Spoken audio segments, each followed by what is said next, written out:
So remember this video that we played yesterday, the guy who was streaking through the casino? Yeah. I love this guy. I love him. He's, right now he's just on a chill streak. Oh, then you know what? Let's take it up a notch. Let's get up on the bar, rafflecopter a little bit, get that thing swinging in the wind.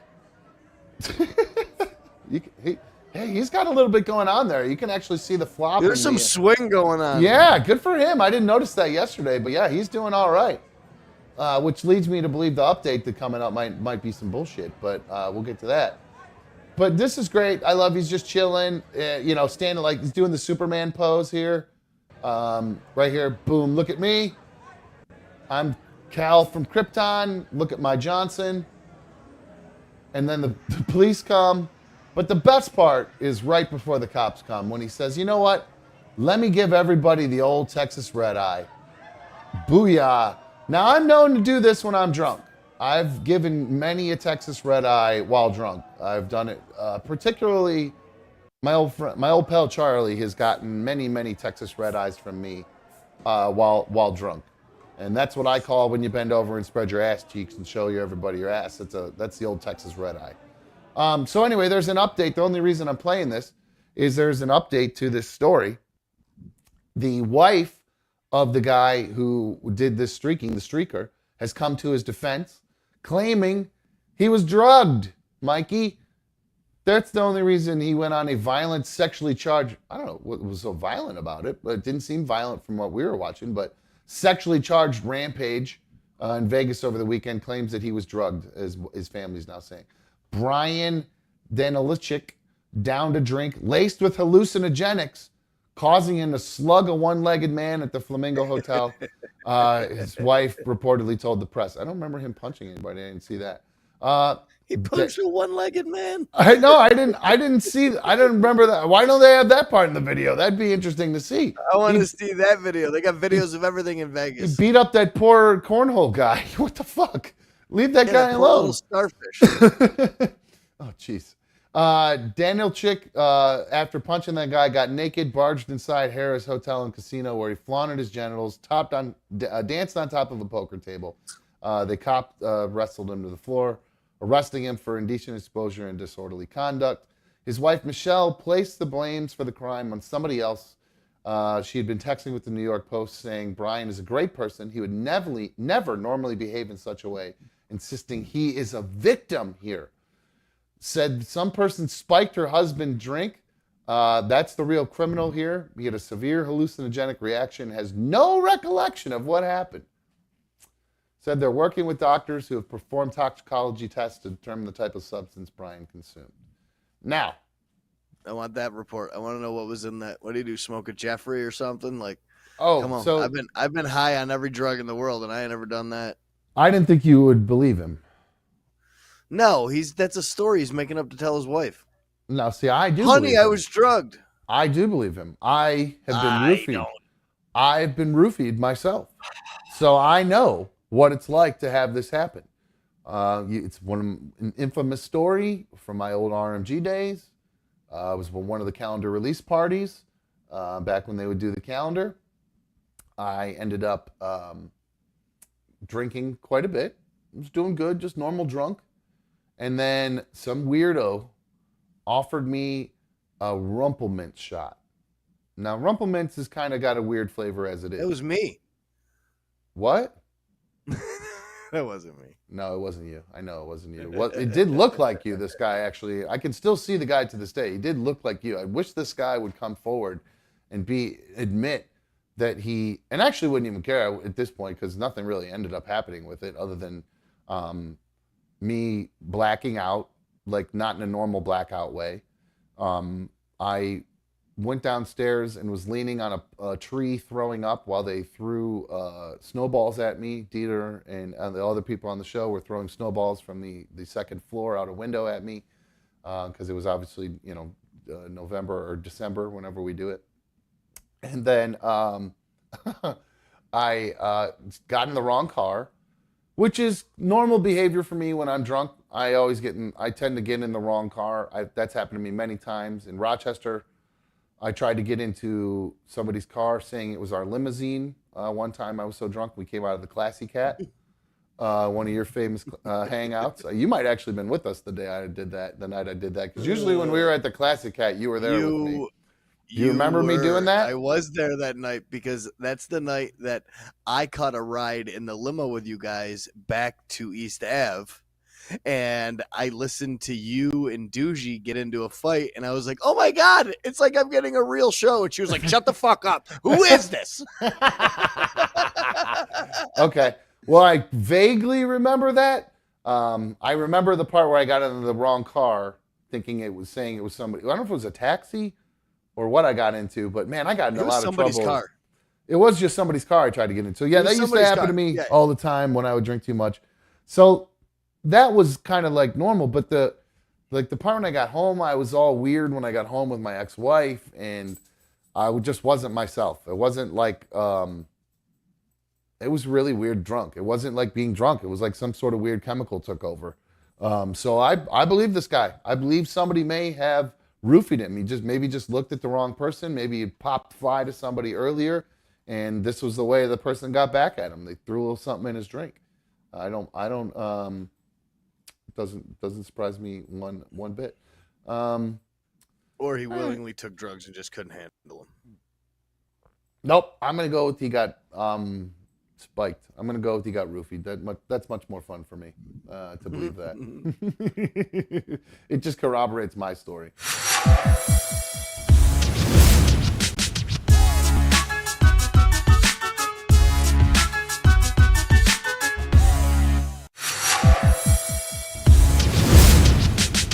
What I do want to talk about is your, well, Mikey, I feel like you're replacing one addiction with another these days.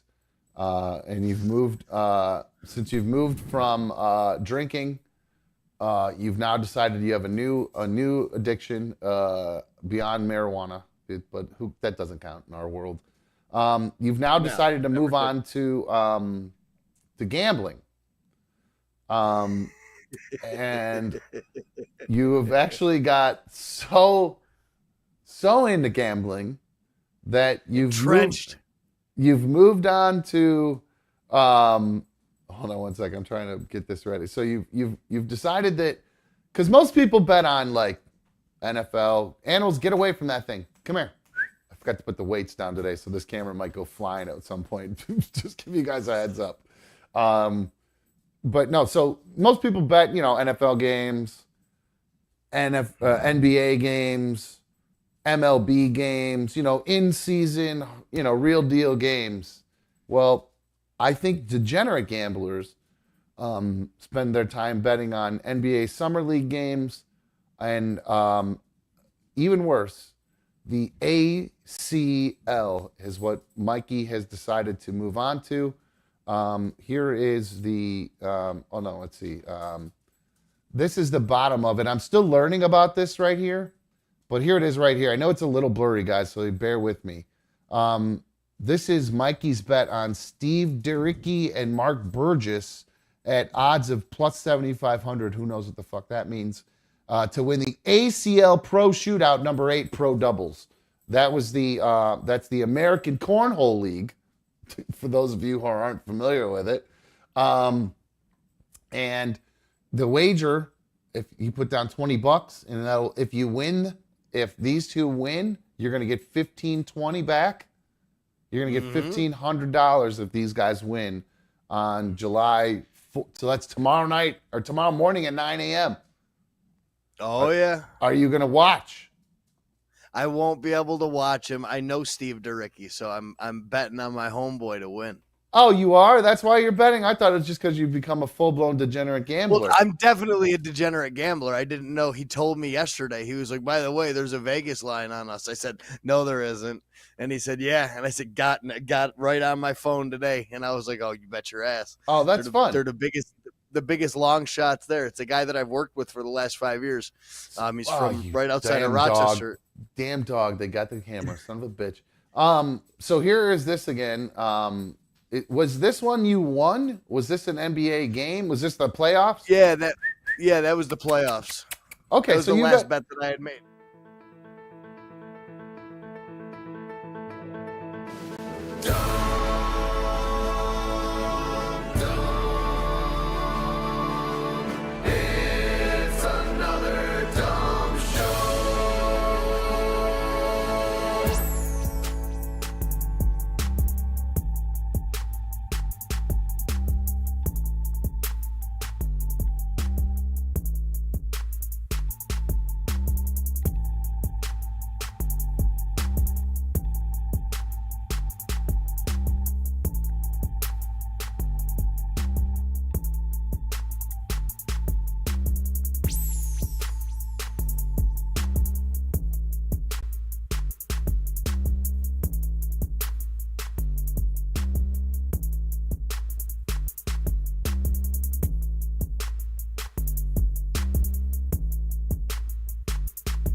Oh man, hello! Welcome to another Dumb Show. It's Friday night, baby! I hope you guys are ready for a great evening. It's issue 67. I am another Dumb Show host. Welcome to another Dumb Show. Hey guys, like I said, it's Friday night. I'm feeling all right. I saw somebody in there say it, so I'm feeling the same way too, guys. I got back here, just spent the evening at my son's baseball game. Riding high because they just whooped some ass. What a freaking awesome game it was. They won like 17-6. It was an absolute ass whooping. Shea had 2 hits. And then I don't know if he struck out or he grounded out on another one or whatever, but boy, that kid is getting better. Putting the bat on the ball. So freaking proud of this kid, man. It's amazing to see practice really pays off. I mean, practice sucks when you're doing all that stuff when you're a kid, but boy, that kid, he just spends time out in his yard with his pitching net. And why is that still doing that? He just spends his time out in that yard with his pitching net in the front yard, and he just goes to town out there. He practices all day long, just throwing at that thing, getting the ball to bounce back to him so he can field it and everything. And he's got a pitching thing that he does, and he's just, man, he really works hard at it. And I'm just so proud of him that all that hard work actually paid off. So tell your kids, keep working hard. It pays off. Do that for yourself. Keep working hard. It pays off. I think we're flying solo tonight. Mikey is on a date night with his lady. So it's just us tonight, guys, in the chat. So 844-HIT-DUMB, 844-448-3862. Open fucking lines, America, guys. So let them rip. I'm ready to answer your calls. Since I don't have Mikey, nothing makes me happier than when you guys call into the show. So if you guys got something you want to talk about, something you saw in the news today, I'm sure there was only one thing happening in the news today. It's pretty crazy. At least that I saw, was the thing with the Gilgo Beach serial killer got caught. It was insane. That's all I watched all day was stuff about the Gilgo Beach serial killer. Now, I feel like I may have even watched the documentary that's on Netflix about it.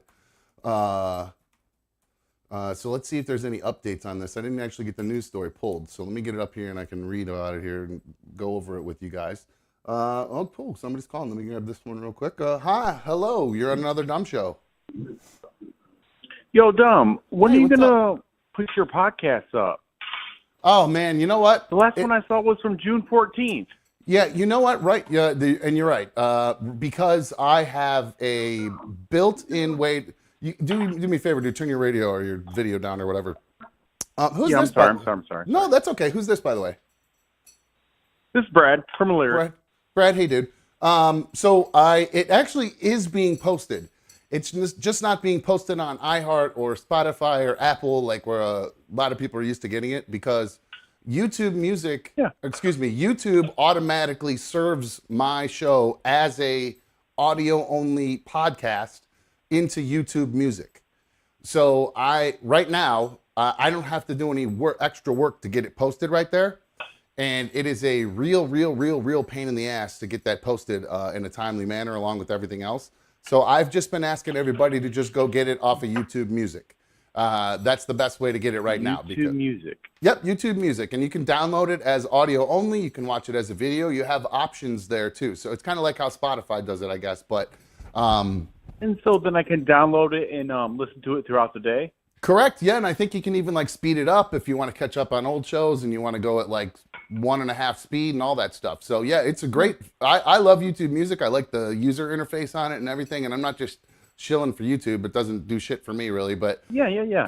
If you do end up signing up for the YouTube Premium, I think you then get access to YouTube Music for free. So you might want to look into that because then you get to watch, when you do watch, you don't have to deal with any ads, and then you have access to the podcast downloadable. So yeah, check that out because it's it just goes. Yeah, YouTube does all. It was just super strange because I went into Apple and I couldn't get anything besides January 14th, and it was like, what the heck's going on? So I'll definitely check that out then. All right. Well, I appreciate your interest and your support, man. Thank you so much.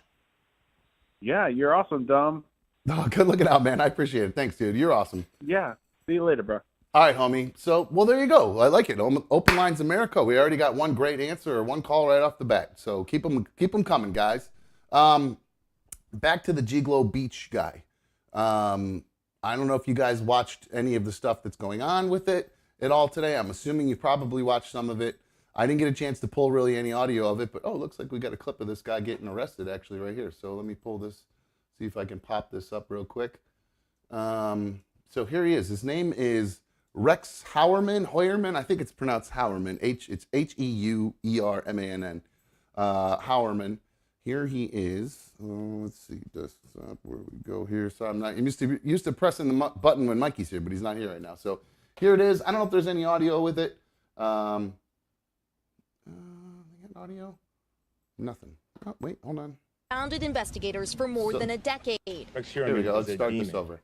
Did you do it? Handcuffed and flanked by authorities. There he is. Rex That's the Heuermann, serial taken to killer. Long Island courthouse They today called him in an a case that has ogre. confounded investigators for more than a decade. The investigators called him an ogre, and that he's a demon. I'm sure they'll say that in the news report, but I wanted to say it first because he does kind of look Shrekish. He's definitely got that ogre look to him. So here you go. Rex Heuermann is a demon that walks among us. A predator that ruined families. Victims' families tearful as authorities announced the 59-year-old father and husband was charged with first and second-degree murder of 3 women, Melissa Barthelemy, Megan Waterman, and Amber Costello.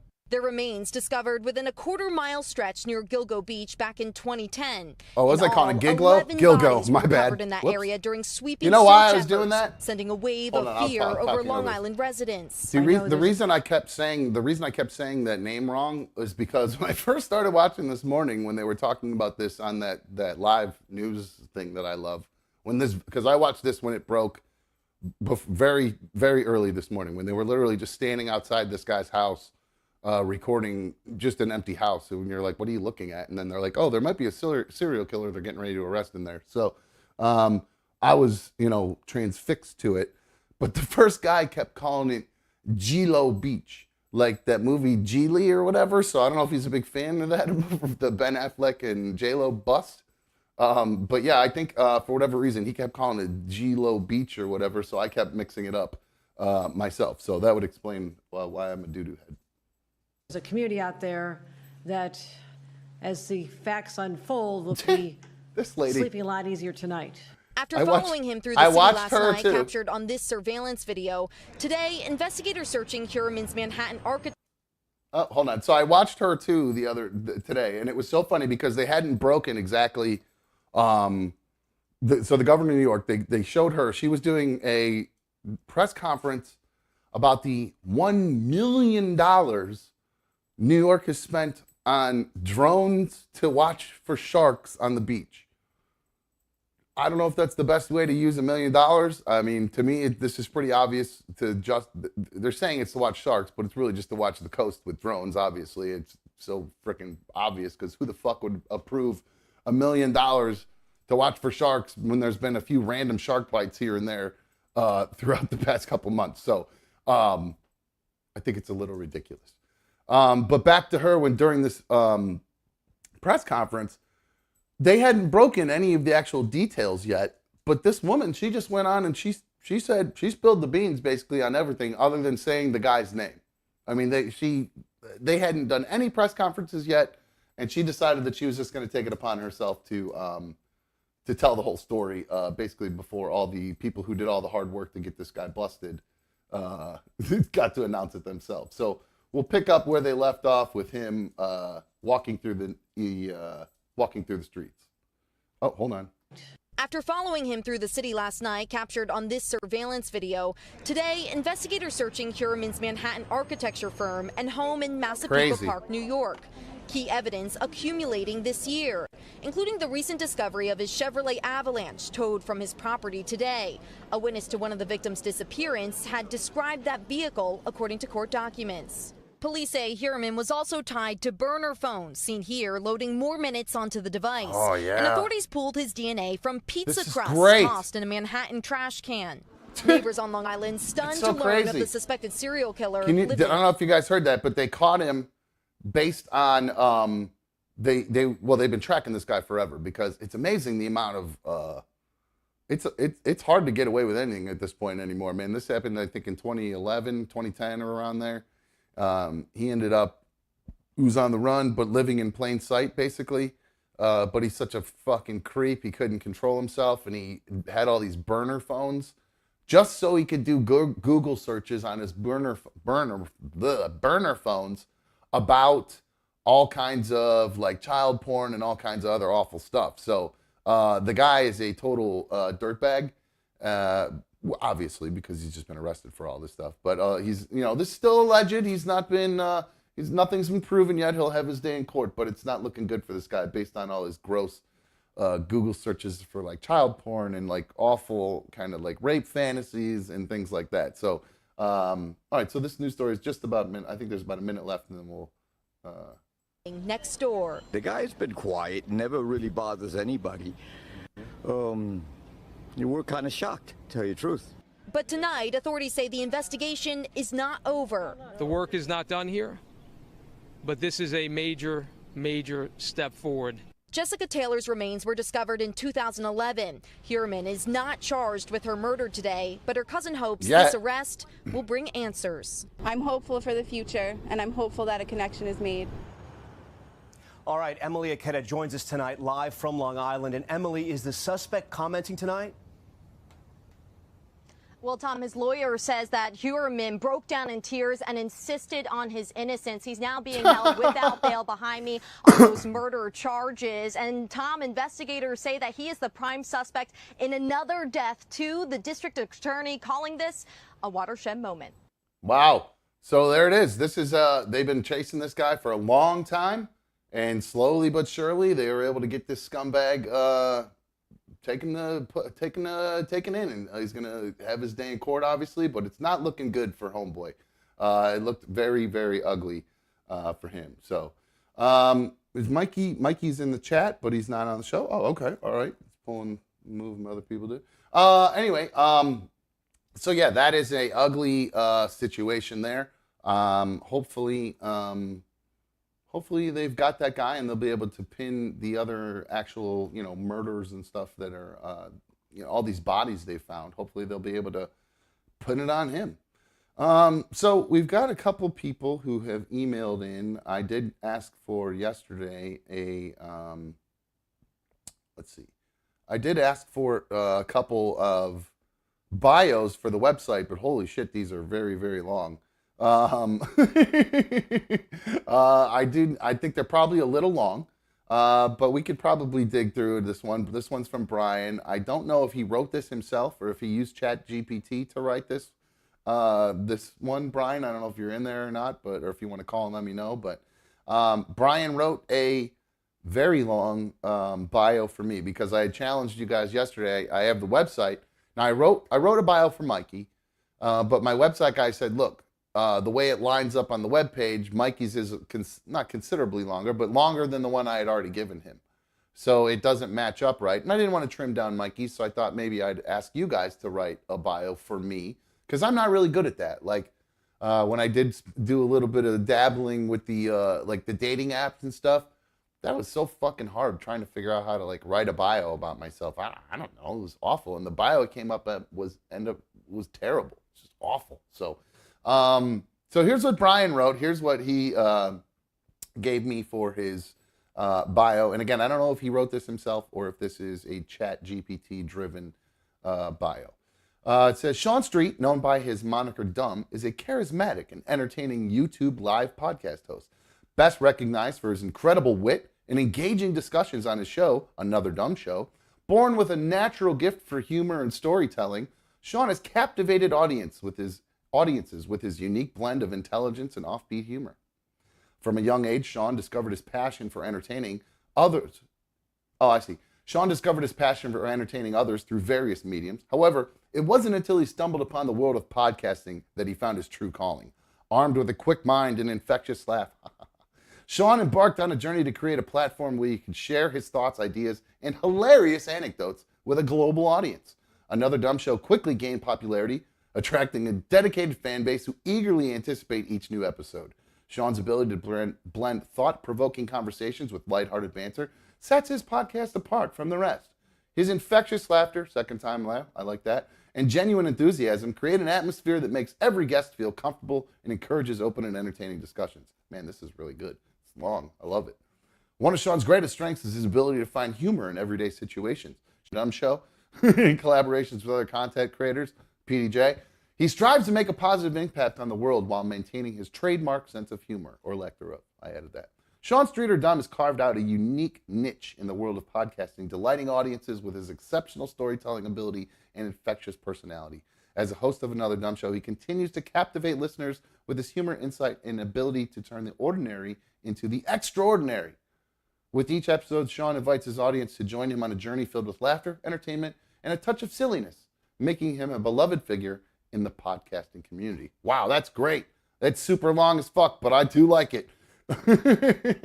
Very good. He does have one in here for Mikey. It was a really long one. Oh, it's actually Mikey's is a little bit shorter, so I'll even do the one Brian wrote for that Chat GPT wrote for Mikey. Uh-oh. It looks like we lost the stream there for a sec. What happened there? We good to go? We good to go? Uh-oh. What's happening? We're buffering right now. Give it a sec, boys. We're buffering. Here's Mikey's. It says, Mikey, a free-spirited individual with an infectious smile, exuded an undeniable charm that drew people toward him effortlessly. While his charisma could win over hearts, it was often accompanied by an unmistakable aroma. Unconventionally, Mikey held a steadfast belief that he didn't require the aid of deodorant to mask his natural scent. His carefree attitude towards personal hygiene often raised eyebrows and wrinkled noses. But those who knew him best embraced his quirks, recognizing that beneath the lingering scent lay a kind-hearted soul brimming with authenticity and a zest for life. Yeah, he could use some zest. Some of that zest soap, get that stank all taken care of. Mikey, I think I saw him in the chat for a second, which is fine. I'm just busting your chops, bro. Spend all the time you want in there. I know Brittany B4 is asking, you don't wear deodorant, Mikey, but she wants to know if your girlfriend does. So, I don't know what is going on, why you guys are getting buffering right now. It says now the stream is back to being healthy. Okay. Sorry, I was getting a weird notification from YouTube saying that the stream was unhealthy. So I apologize, guys, if I was distracted there. All right. By the way, Michael Burham, prisoner, still on the run. We talked about him yesterday. And the update is they still have not found him. Unless they found him while I was at the game. Let's go check real quick. New doorbell video sighting. Oh, shit. Oh, damn. There is an update, a good update. Oh, damn. Police in Pennsylvania released doorbell video they say was taken sometime in the last couple of days showing Michael Burham, the escaped inmate with survivalist skills, who's been on the run for over a week now. Police say the sighting was captured south of the city of Warren, a small city in northern Pennsylvania, about 60 miles away from Lake Erie. This is around 5 a.m. Burham slowly walks past the residence towards the woods. Let's see. They're not giving out the exact day, but they are saying it was within the last couple of days. It's in an area south of Warren, like he mentioned, so they just don't want to get more specific than that. So just in case this guy is actually reading it, they don't want him to know. But here is the actual picture of the doorbell. Ooh, here we go. Here's him. Oh, wow, look at that. How the hell do they know that that's him? How the fuck can they tell that that's that guy? I don't understand. Does he walk closer or something and they get a shot of his face? I don't understand what the fuck is. It's just a black and white picture of nothing. It looks like a blob of nothing.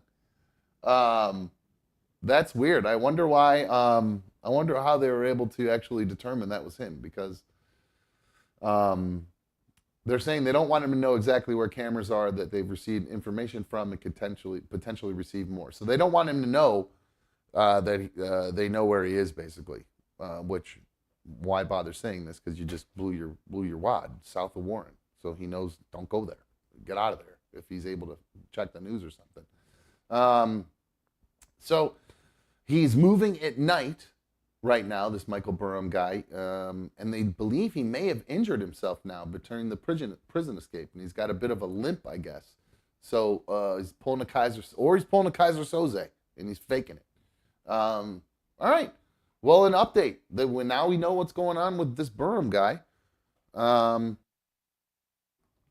So if you live in northern Pennsylvania, near Warren, be on the lookout. Keep your doors locked and turn on your trail cams. And I did just give them a hard time about they were asking the public to help with the ring videos and the trail cams, and I was busting their chops, not because they asked for it, but only because they were so confident at first that they had this guy. They were going to catch him like overnight, the way they made it seem. They were so confident, but now, not so much. That's going to be it. So, yeah, we'll see what happens with this guy. Now that they've got an idea, at least where he's at, they're going to start clamping down, as they say. We'll see what happens with them. Let's see, what else? Guys, I'm going to be honest with you. I was in baseball mode today, so I didn't spend a ton of time looking for stuff.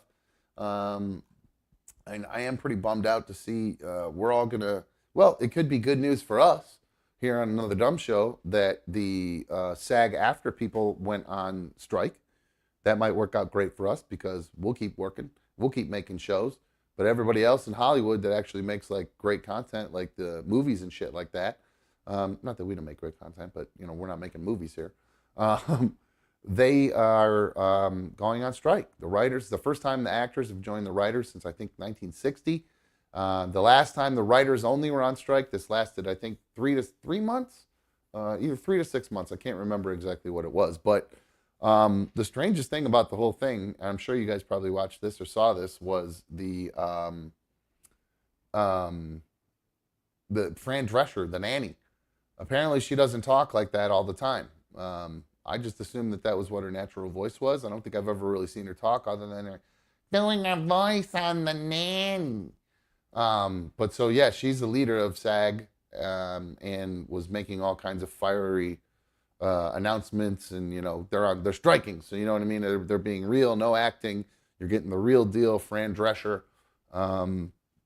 So it sucks though because, man, I love SNL. SNL hasn't been new forever, and God knows when it'll be new again now. Saturday Night Live, like all those late night talk shows, all those have been in reruns forever now. Those are going to stay in reruns forever now. And we're not going to get any new movies or new shows, except maybe maybe we'll get some good reality shows. That's pretty good. I would say the only good thing about this whole thing is the timing of it. Because, I mean, let's be honest, guys. It's July 14th. We're like 3 weeks away from training camp opening, I think. 4 weeks away from training camp opening. So, maybe less. I don't even know the exact days. So, football season's coming, baby. So, who gives a shit? I got so much to watch. They're just now halfway through the F1 season. NASCAR's still rolling. And we got football coming up. So, Hollywood, sorry, guys. I got other stuff I can watch for now to keep me entertained. And I'm in a show hole. So, I can catch up on all the stuff I haven't finished watching. So, but, hey, good for them fighting for their money. Fighting against the big corporations. Got to let these people get their money. I saw one of the main things they were fighting for was like they wanted like average increases, like average minimum increases, I think annually for pay. And the corporations were like, nah. The studios were like, nah, we're not going to do that. Sorry, guys, can't do it. So hopefully, well, honestly, hopefully it ends sooner than later because because I did see there's so many people that it's going to affect, like down to the people who are dry cleaning the clothes, the wardrobes or costumes or whatever that these people wear. Those people are going to be out of a job now too. So there's going to be a heavy influx of Instacart drivers and Uber drivers in Hollywood right now. So everybody's going to be able to get a ride really easily for sure in Hollywood right now. I did see kind of a story that kind of piqued my interest. I saw a few stories that were kind of sort of related a little bit about like men and women, and then like chicks basically finding stuff on dudes' phones and them getting in trouble for it. And I found this story. I think I saw this on Barstool the other day actually. It was this guy saying, it was this, well, I'll just read it to you. This woman says, apparently my husband is into OnlyFans. I opened his phone upon his request. There was a tab still open on some girl's OnlyFans. I screenshot her picture and set it as his background. We've discussed my issue with porn when it is so personal. I don't like it. She makes videos that are clearly meant to be perceived as between her and the watcher, especially when it's costing us money, which is scarce right now, with him not working. Oh, don't get me wrong. Nothing wrong with her or those who make their money that way. I'm just hurt that she looked so opposite from me. I'm hurt he did this again. Where, fucking where? She's got one good point there. If the guy's not working and he's blowing money on OnlyFans, it's not very cool, dude. You're kind of a dick. Let's be honest. That's where you got to start saving up at least and trying to find a job. Or go out. I don't understand really anybody could be not working right now. Like I was just saying with the SAG stuff, like you could get a job driving for Lyft or Uber or one of those things, like, and be working by the end of the day, practically. And depending on what time you sign up for it, if they can get your background check run fast enough, you'll be driving by before the end of the day, making money. So does this guy not have a car either? I just don't understand it. You're not going to get rich, but it'll bridge a gap until you're actually trying to find if you're trying to find a quote corporate job or something like that. Oh, that sounded awful. It'll bridge the gap across there or whatever. My allergies are going crazy from that baseball game I was at with my son. I cannot stop it's just pouring down the back of my nose right now. I'm just trying not to just constantly be like, there you go, got it down. Gross. So anyway, watching this, reading this, number one, what a dipshit this guy is, giving his phone to this girl while this tab is open. That was just dumb.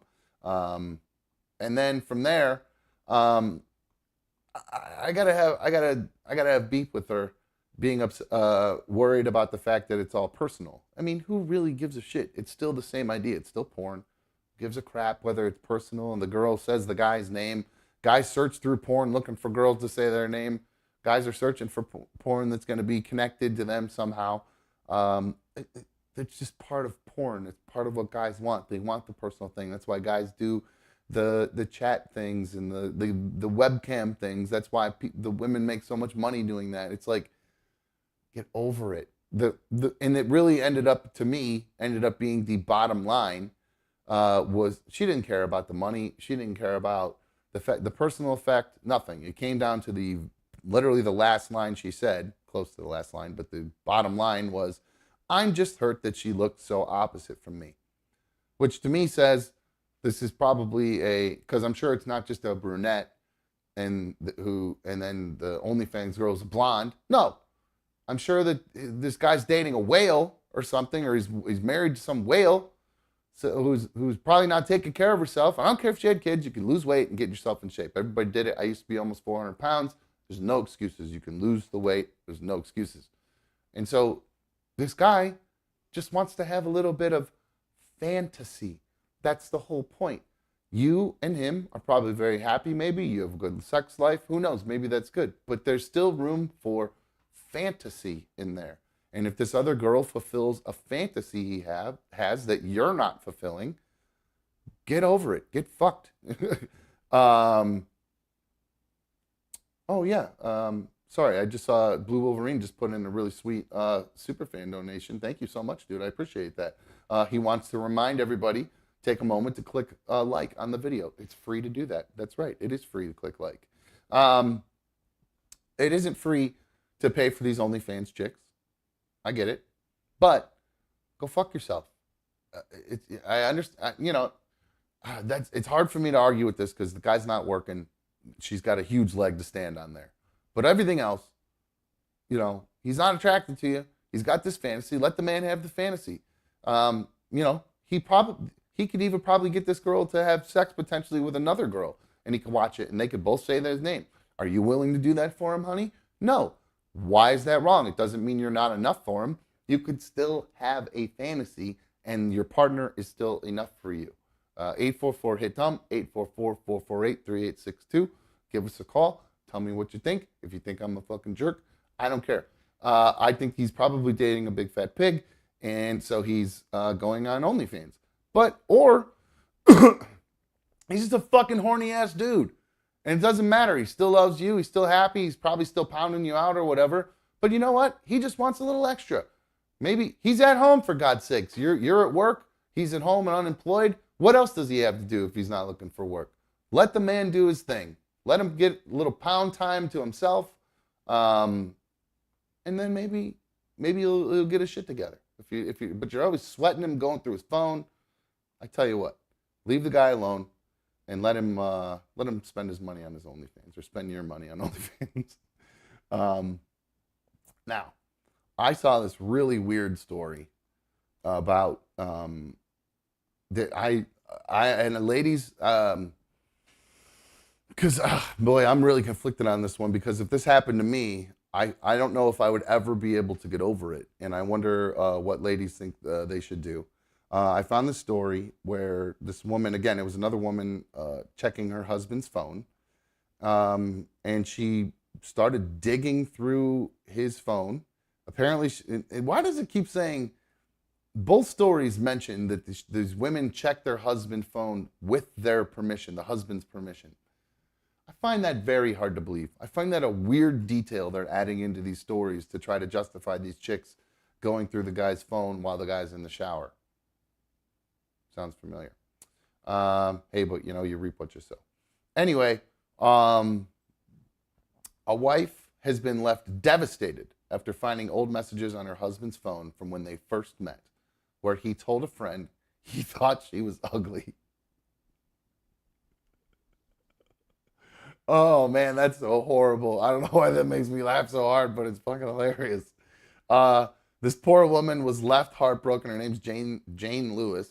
Again, she checked her husband's phone, quote, with his permission last month. She was left heartbroken when she found a string of messages from the start of their relationship bragging to his friend about, quote, an ugly chick who wants me so bad. Oof. The 35-year-old husband told his friend that he hadn't effed her yet, even though she'd do, quote, do anything for him. Oof. And here's her picture. Thanks, Rob Meister. There's a super fan donation there from Rob Meister too. I appreciate it, bro. Good looking out. Here is the girl. They blur out the dude's face, but here is the girl who went through her husband's phone and found out that he believed she was ugly when they first met. I mean, she's not going to win any beauty pageants, but I don't find her to be like hideous or disfigured or quote ugly. I mean, again, it's not my cup of tea, but hey, I think she looks all right. I'm not gonna knock the guy well, no, I am gonna knock the guy because she's not like straight up ugly. He's just sounds like he's just trying to bro out with one of his dudes and sound like real cool, like, oh, I got this super ugly chick who's ready to bang. And then he realized he's actually a douche, and that was actually the best he could land. So in the end, I think this guy actually looks like the biggest fucking tool, because if you're walking around telling everybody that the chick that you're now married to, if you're at one point walked around saying that they're ugly, that kind of makes you look like you settled and you're a loser. So why did you end up staying with her? Did she have a lot of money? I'm not really sure. I guess the guy went on to describe to his buddy that he just had to make out with her a little bit to keep Jane. Sent these, quote, vile messages 6 years ago, but the couple still went on to marry in 2021. But Jane just found these messages. Jane's husband described how he'd met this, quote, ugly chick at the grocery store where she worked at the time, saying she would do effing literally anything for him. Now, he told his friend he moved in with Jane, but he didn't find her attractive, like the hot girls he sees, quote, hot girls he sees all the time. He went on to say, I could get any girl, but most, quote, hot chicks are stuck up anyway. Oh, this guy is a fucking loser. Oh my God. What a dork. What is going on? Why does this keep cutting out and saying I'm having an issue with the streaming? God damn it. I don't understand what is going on and why I'm not doing anything crazy here, I don't think. Anyway. So once she found these messages, Jane said she immediately confronted her husband, who was mortified, made the excuse he was trying to make himself feel better at the time. The now mother of 3 said her confidence has been completely shattered and that if she had found the messages earlier, she would have left him. Understandably. She said, I went through the messages to see who he was talking to. Him and his friend don't text that often, so I only had to scroll back about 10 messages. I got to one from when we first got together saying he was using me for my money, how ugly I am, and that he won't have sex with me. Oh, that's awful. He's using it for money too, saying all that out loud. I had a feeling there must be some sort of reason or something like that because, you know, there's a lot of dudes out there who just stick with ugly chicks just because they're making good dough or whatever. I mean, flip-flop. Girls do the same thing. Look, B1 stayed with me for a long time. Wasn't because of my money. Or was it? Who knows? Just kidding. No, this, she said she was shocked, devastated, and that the guy was upset when he got caught. He apologized, said he felt bad about it, and it was just to try to make himself feel better. So now she's questioning everything about herself. If he asks her a question or says anything to him, now she's just saying, I'm not stupid, I'm just ugly. Now when he calls her beautiful, it's completely knocked his confidence, doesn't believe it. Now she has ugly duckling syndrome. Oh man, that's so sad. So I do feel really awful for this chick. Ooh, now I'm going to have to maybe retract what I said before about, okay, now, first picture was okay. This new second picture, oof. I'm just gonna say it's bad angle. She's got a bad angle right there because it's just a bad angle right there is what I'm gonna go with for her. So sorry. Anyway, 844 hit dumb 844-448-3862. If this happened to you, if you went through your significant other's phone and you found that in there, and they had said where you they were saying they were just with you for money when you first met, and that they didn't think you were attractive or anything like that. If you were that deep in and you had children and things like that together, would you be able to work your way around that? Would you be able to swallow that and understand that maybe he's changed or she's changed? I don't know. It feels like to me, I don't think there was something that's something I would be able to work my way through anymore. I would, just like she said, I would constantly question everything. That kind of happened to me, and I'm sure B1 probably is going through the same thing, considering the situation I put her in, or put us in. But some of the situations she had been in before, with kind of it was going down in the DMs, and I totally forgot why I was going with that. But it made me feel bad about myself. It made me question myself, and made me question everything. About our relationship, and if everything she said was about us was true, all that kind of stuff. It really was, it was really hard. It made me question a lot of things, and and she wasn't outwardly saying nasty things about me by any means. But man, I will say, I have been having the crazy. Vanilla Charlie said the second pick was better than the first. Are you nuts, Vanilla Charlie? You're crazy. Anyway. Disaster said she looks like a latte exploded in front of her face and little specks went all over her. Yeah, she did have a lot of freckles, I'll say that. That's why I was saying maybe it was just a bad angle or whatever. But I don't even remember where I was going with that at that point. This made me laugh really hard. But Blue Wolverine says he would have dropped her like a bad habit. I guess, but everybody's insecure. She's already then insecure and feeling like an ugly duckling. Then she's in the position where, is she going to want to go look for anyone else? At that point, does she think that she's good enough for anyone else? Like I kind of went through that myself. You know what I mean? Where you're like, what am I? If I'm not good enough, what is going on the way you're looking for something else? So even if you're looking for someone else, does that mean that I'm not good enough for you? If I'm not good enough for you, then that means I'm probably not good enough for somebody else, and it just makes your fucking mind go nuts. So I feel bad for this woman. I really do feel bad for this woman. This guy's a scumbag. He's a real jerk. God, what kind of moron doesn't go back and delete all those messages? Like, why would you not? Like, you said all those horrible things. Why wouldn't you go back and just delete that thread or delete the messages that you had with your buddy. You're just a complete freaking idiot. All right. Let's see what's going on here. By the way, I see there were people encouraging everybody to like the video. Yep, if you've not already liked the video, please make sure you do that. I think I will. Amy's Variety Showcase is asking, why am I not green? The people who are in green, who have little icons next to their name, Amy, they are all official members of the League of Dummies. It is $1.99 a month to be an official member of the League of Dummies. It's one of the best ways to help support Another Dumb Show. And you get a little cool icon next to your name. And every time you re-up it, it changes the icon monthly. You get a new one.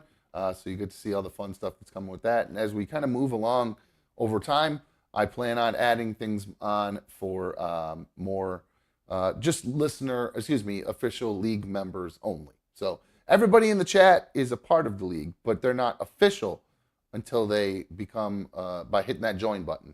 So if you're on an Apple, it's kind of hard to find the join button, but if you're on an Android or your desktop, just look for the join button. It's like right underneath the video, pretty easy to find. So pardon my coughing there. I apologize. I didn't mean to do that in your ear. Like I said, guys, I was in baseball mode today. So I haven't had a lot of time to get everything together as far as I do have a couple leftover stories from yesterday and some video I'd like to play along with it. So let me see if I can get that pulled up and while we're in the break here. So again, drinking show tonight. I hope you guys are hitting them hard and you're enjoying yourself. You're not going anywhere, doing anything like that. Looks like I'm drinking coffee, but you guys know what's up. These are delis going down and going down smooth. So yeah, I think what I'm gonna do, I'm gonna take a little break. I'm gonna try to gather a little bit of thoughts here, get the last hour kind of put together, like I said, because I haven't had really time to do that today.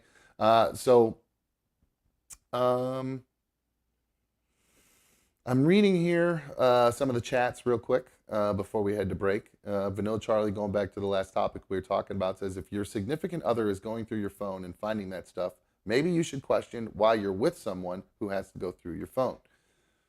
Well, yeah, I mean, it's a two-way street. I mean, if you start just getting a vibe or a feeling that the other person is doing something, you just go through their phone at this point. Our whole lives are on our phones, so you can find out anything you want.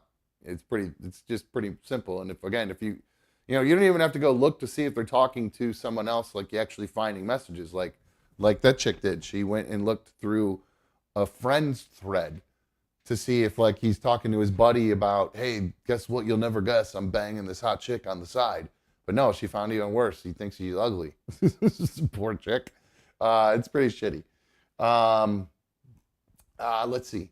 Blue Wolverine is asking, so why does the co-host not wear an official Another Dumb Show t-shirt on the show?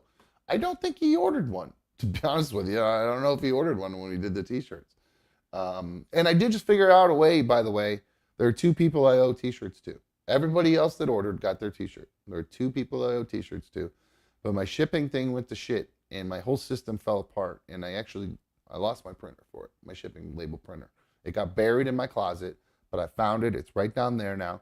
So I can get those labels out and I can get those last two t-shirts out. But out of the many, many, many, many orders we had, everybody else got their stuff. So despite unpopular opinion, everybody got their shirt except for two customers. So, all right, guys. So I think we're going to take a quick break here. Any other little chats here before we go to break? Amy said she's my biggest fan. Let's get naked. I appreciate that. I don't think I can get naked on YouTube. They got lots of rules unless you're a gay influencer naring your butthole. They'll let you do that. But I can't get naked. I did take my shirt off last night. So if you want to see some electric man meat, all you got to do is go back and watch part of last night's episode. Or no, 2 nights ago when we did the taco challenge. And by the way, those of you who weren't watching last night, we are doing the taco challenge next week with Hannah and Tessa. That's going to happen on Wednesday. But prior to that, on Tuesday, there's been a promise I made to somebody who wants to do Mikey's McDonald's challenge and try to take me down. Ooh, my leg almost cramped. There's somebody who wants to do Mikey's McDonald's challenge. That's my daughter's boyfriend, Austin. So he is going to be doing Mikey's McDonald's challenge on issue 69, dude.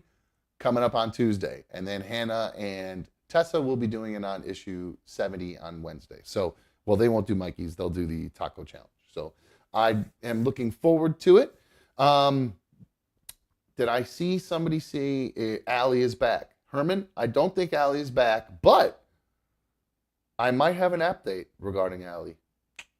So sit tight. We'll be right back on another dumb show. If you've not, while we're in break, if you've not already hit that like button, please do a brother a favor, hit that like button. If you've not subscribed to the channel, please take a second to subscribe to the channel. That's the only way you're able to talk in the chat. You have to be subscribed to the channel for a few minutes to be able to talk in the chat. And then once you hit that limit, you can jump right in and be a part of the league. But if you want to be an official member of the League of Dummies, just like I was telling Amy earlier, you have to hit that join button. It is $1.99 a month, and it really does help support another dumb show. And I really do appreciate it. So grab some delis, get your lavender. We'll spend the last half hour of the show with me asking you guys to call in and nobody calling in. Just kidding. We'll be right back on another dumb show. Sit back, enjoy yourselves.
Welcome back to another dumb show. Sorry, Mike was off there for a sec. Welcome back to another dumb show, issue 67. I'm another dumb show host. Thank you for joining us, streaming on my tube tonight. Thank you. Big shout out to the league. Love you guys. You're the best. Thank you so much for being here. You guys were talking about my, oh shit, not Cream Pie Tony P. Feeling generous tonight. Throwing out some ducats. Gifted out 5 another dumb show memberships. What a guy. No Outlet Live, PDJ. Bipolar Fish Keeper. Brett. Hako Bay. Not Disaster. Not Disaster. What's up, bruh? You put your nuts on my head at one time. All right? You can't even throw a $1.99?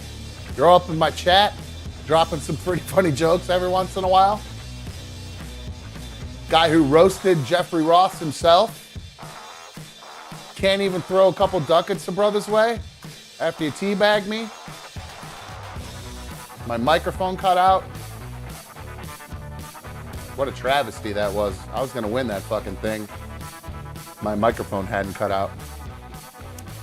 There's an old school reference for you guys. All right. You guys know me. I've had about 8,000 jobs in my life. So I have probably had just about every interview question somebody could be given.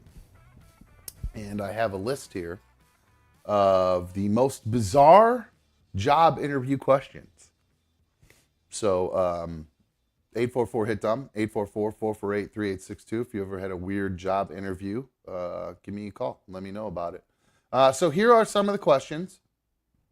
And let's go through them and see what we think if they're actually legit. Oh, look at Disaster joined. Bro, I was just busting your chops, my man. Thank you very much for joining, though. I seriously was just giving you a hard time. Anybody I give a hard time to about that, promise you I'm only just messing with. I would never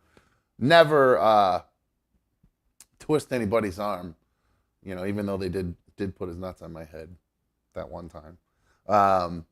It was probably the roast master thing that got him, not the fact that he put his nuts on my head. Anyway, so here are these Uber. Well, that was the first one. That's the first question. Excuse me, the first interview question, the bizarre one on this list is, what's your Uber rating? So imagine you're in a job interview. You're there. You got your best suit on. You know, you're all tied up. You're worried about your pants being too short, like I always do, and your socks showing. Do you have the best? Do your socks match your tie properly? Am I looking all scrunchy? Do I look comfortable in this suit, even though I'm clearly not comfortable in it, and I'm going to take it off the second I walk out of this fucking room? So you're already uncomfortable, and you're thinking you're going to be asked important questions like, what do you feel like you'll bring to this organization? You know, normal questions like that. What about your work ethic might set you apart from other employees? Important things that actually matter. Right, Darla? I agree. You're right. What's your Uber rating is a ridiculously stupid question because it's controlled by some dipshit driving an Uber car. I mean, all you got to do is look at me cross-eyed probably as a passenger. I'm going to give you a bad rating as the driver. So I don't really understand that question. That really sucks. It doesn't really display. Obviously, if you have one that's your Uber rating is a 1, and I'm going to be honest with you, I don't even know what my damn Uber rating is. Like, I understand it's probably in the city. You're using it more or something like that, like some sort of metropolitan area. So like that's a thing you would talk about. But to me, who gives a shit? It doesn't show what kind of person you are. It's some loser. I think that's a pretty ridiculous question.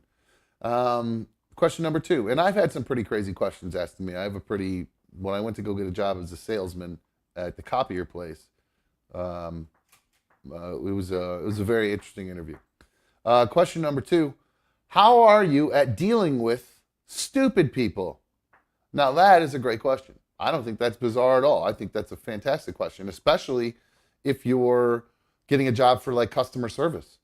You're going to be dealing with some of the dumbest people on the planet. If you're doing tech support, holy shit. you're going to be dealing with absolute doo-doo heads. So you're going to want to have an ability to stay chill and not have to, deal with pulling this out every time some stupid dipshit comes along. All right? You don't have to whip this out and pull out Operation Icebox every time you have to deal with the dipshit. Like, this is why I would not be proud. Well, I was good in customer service at one point on RMG when I wasn't interacting with fans on the air. But the more I started talking about my life and everything on RMG, I would have to, I think that was probably the downfall of the phone screening, because people would just start calling into the show just to give me a hard time. Instead of trying to get on the air, they would just call and bitch at me about something I'm talking about. And I'm like, well, tell Rover that. And then they wouldn't want to deal with that. They just fucking, they would just start bitching in my ear, and then they'd hang up. And I'd get yelled at because I wouldn't have any fucking phone calls up. And I'm like, Jesus Christ, I'm trying to do both. I'm trying to talk on the air, deal with this. It was a pain in the ass. Woohoo, right? Boohoo. PTSD. Question number 3. If you were a fruit or vegetable, what would you be and why? Again, what a dumb question. Who cares? You say you're a kiwi fruit? You mean you're like, yeah, I'm hairy. I don't understand. You're a vegetable. I'm an eggplant. That would be my answer. Eggplant. And then if you said that to the chick who's hiring you, you'd immediately not get the job.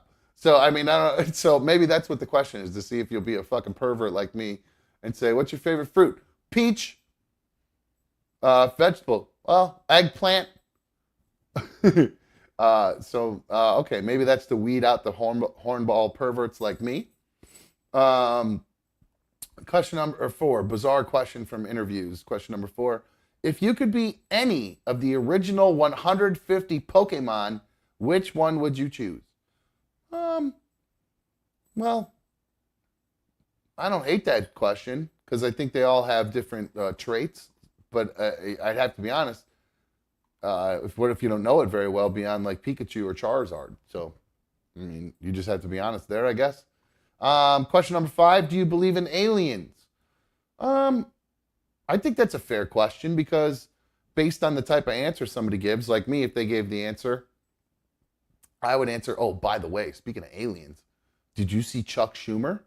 It wants to open up UFO. Chuck Schumer wants to open up he wants all the UFO documents declassified. This is a big time dude, this fucking Harry Schumer dude. I don't even know, or Chuck Schumer. I was thinking of Harry Reid. Totally different people, but Chuck Schumer now is pushing, I don't even know what he's the Senate Majority Leader, that's right, Democrat. But he's teamed up with the Republican Senator Mike Rounds, and they're leading an effort to force the disclosure of information relating to what the government officially calls, quote, unidentified anomalous phenomena, UAPs, UFOs. This 64-page proposal is modeled after a 1992 law spelling out the handling of records related to the 1963 assassination of President Kennedy. So, which we found really nothing out about after that. So, I did watch a guy talk about this. He got interviewed today. He is the producer and director of the movie Phenomenon, which is a documentary about all of the alien interactions, not all of the alien interactions, but some of the most, well, just, I don't know, pretty crazy, amazing alien interactions that humans have had here on this planet that has been covered up by our government. And all these people in this Phenomenon documentary. If you haven't watched this, watch this. If you like aliens and UFO stuff, watch this. Even if you have to pay for it, watch Phenomenon. It is fantastic if you like alien stuff. I highly recommend it. And so the guy that created that, he got interviewed today, and he goes, yeah, that's great that they're going to be pushing for all this information to be released, but it really doesn't matter, because it's up to the intelligence community to, let all these documents out, and then they're going to have to admit that they've been lying and covering things up for, however many years, 75 years or more. So it could be, it could be a complete waste of time. It just could be a bunch of bluster.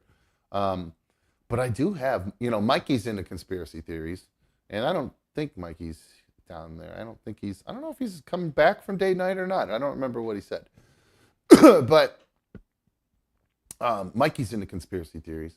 Now I have a weirdo, since I love UFOs and Star Trek and all that stuff, I have a conspiracy theory that all this divisiveness that's been happening over the past, like, I don't know, since say, 2014, roughly, that all this divisiveness that has been manufactured by the world governments because they're planning on letting the information out that aliens do exist. There is life outside of our own. And they figured that since we're all so divided, that this might be the thing that would unite us. So they said, let's divide them as much as we can with all sorts of Russian bot farms on Facebook and whatnot, troll farms and stuff, and crazy leaders who do all kinds of crazy stuff and say, like, grab them by the pussy, all that kind of stuff. Get everybody all riled up, storming capitals, bunch of Proud Boys storming capitals, or FBI agents if you're Mikey. And then get everybody all on different sides, but then drop the bomb that, hey, oh, by the way, while you guys are all fighting amongst yourselves, aliens have been here watching us this whole time. Maybe you ought to get your shit together and deal with the aliens. 844-HIT-DUMB, 844-448-3862. Let me know what you think of my crazy conspiracy theory. I'm not a conspiracy theorist, but that one seems to make sense to me. All right, back to these questions. These bizarre interview questions. We just left off on number 5, do you believe in aliens? Question number 6. How do you diffuse your last argument with a work colleague? Scream at him and berate him in a hotel room and threaten to beat him up. That was how I ended an argument with my last work colleague. That was a reference back to the hotel lobby at Disney with old Rob Job. So I would hope that they wouldn't ask me that question because I would. Oh yeah, I guess there was another work colleague I probably had an argument with after that, huh? So yeah, arguments with work colleagues. Let's hope that they just skip that one for me. Question number 7. Moving on. If you could be any kitchen utensil, what would you be? Now, I don't know why tongs is the first thing that came to my mind. I actually don't know why that came right to mind for me. I don't know why. Maybe because they're so useful? I'm not really sure. But I guess that's not a bad answer. Tongs, because you could use it for a lot of stuff. You could stab, depending on the type of tongs you have. Like, and I'm thinking the nice, good grill tongs. You could stab and eat. If you push hard enough, you could probably cut something. They're kind of rounded, so if you needed to, you could scoop something. You could also have the ability to grab stuff very far. You could also use it for non-kitchen related things. You could grab stuff off the top of a shelf. You could goose your girlfriend on her butt with the tongs. It's always a fun thing to do. Highly recommend it, guys. You know, little things like that. Stuff you could do with tongs. So yeah, anything. I don't hate that question. I think that actually is a good one. I don't think that's too bizarre. Number 8. What would your nemesis say about you? I don't really think I have a nemesis. I don't have a nemesis, really. They probably all say the same thing, that I'm full of bluster and blah, blah, blah, or whatever. I don't know. I don't know what my nemesis would say about me. That's a weird one, because if you do have like a true enemy, you're going to, like, if you're in a neighbor fight, like if your neighbor is your nemesis, it's going to be hard to not tell that story. And then you might sound like a complete kook telling a story about a fight with a neighbor. Take it from me. All right, question number 9. If you could be a dog, what breed would you be? This is a fucking great question. Why in the world would they say that's a bad question? There are so many different breeds of dog, and all of them have kind of specific traits to each one of the dogs. And while some of them may have good temperaments, some of them may have bad temperaments, they all have specific kind of traits. Like Labrador retrievers are good at retrieving things. Cattle dogs are good at herding cattle or herding animals or whatever. Pit bulls are good at defense and fighting. Rottweilers and Dobermans were developed to help protect kings, so they're protectors. German Shepherds, highly trainable. All these things, like that should be your answer right there, right? German Shepherd, highly trainable. That's an easy one, actually, now as you go through them all. So use that one for that, guys. German Shepherd, that's the only correct answer to that question. What's your, number 10, question number 10, what's your inner animal? Inner animal. For me, well, I don't know. I always think like I was reincarnated. I was probably, if I was an animal that was like before and got reincarnated as a human, I always think myself probably more like a rhino or an elephant or a hippo, something along those lines. Which is bad because I have the thinnest skin in the world. So maybe that's not good. I don't have very thick skin. I used to have thick skin, but it wore out over time. So now it's real thin and I just fly off the handle. But I don't know. That's a good one, actually. But I think that an answer would be something like a rhino because, you know, you have thick skin. You're able to take advice. You're able to take constructive criticism from your employer with your thick skin. You also have a horn on the front of your head, so if you need to be aggressive to get the job done, you can. You also have a very short tail, and when people piss you off, you can shit and spin your tail and shoot shit everywhere. So I don't know if you've ever seen that rhino video, but it's fucking hilarious. So that's a great answer, I think. Number 11, tell me a good joke. Oh, I would hate that because I cannot remember jokes at all. I don't know how all these dads remember all these dad jokes. I don't know how stand-up comics remember a half hour worth of material. I don't get it at all. So tell me a good joke. I would lose that one for sure. The only joke I really ever remember is the one Rocky told his son, and I think it was Rocky 4 or maybe Rocky 5, and I always screw it up too. What's the difference between a fish and a piano? You can tune a piano, but you can't tune a fish. There you go. That's the only joke I can ever really remember. Not funny. But so I would immediately lose on that one. Question number 12, if you were a tree, what kind of tree would you be? Oak. Strong. Powerful. You know, it's oak trees stand, they give good shade, they offer you a lot of things. There's a lot of benefits to being around an oak tree. They're great. A good oak tree. I mean, what are you gonna say? A balsa wood tree? Get the fuck out of here. Break in the wind. Get out of here.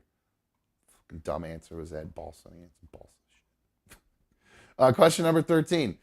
If you could be any part of a McDonald's Happy Meal, which part would you be and why? The toy. Easy answer. What are you going to say? The chicken nuggets?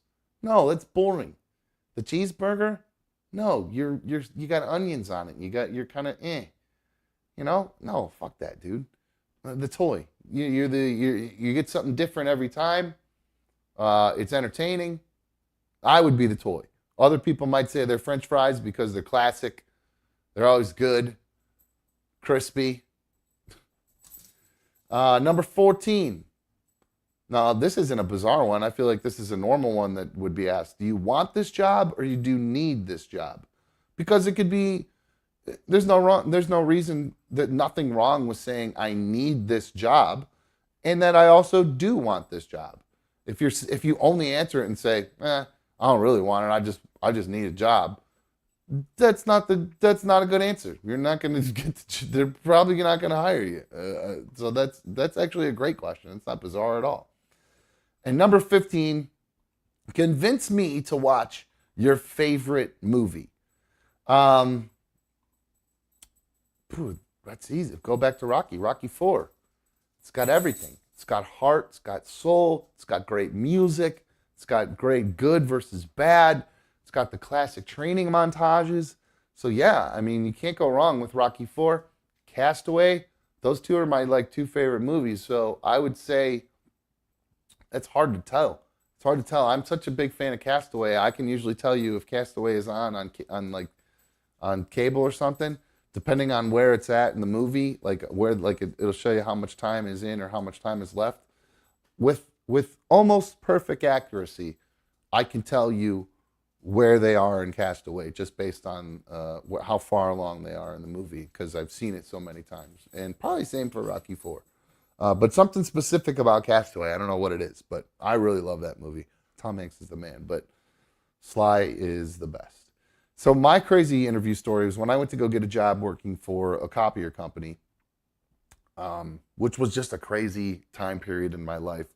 It was after I left RMG.